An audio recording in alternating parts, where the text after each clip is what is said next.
Welcome back to another technical deep dive here in the debug zone. Today, we're tackling a big question and breaking it down with insights from other users. Hopefully, this clears up some misconceptions and helps you get the answer you need. So, buckle up, stay a little curious, and let's jump right in.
And that's a wrap.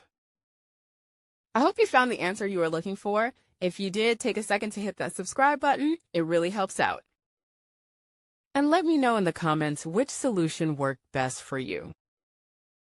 See you next time in the debug zone.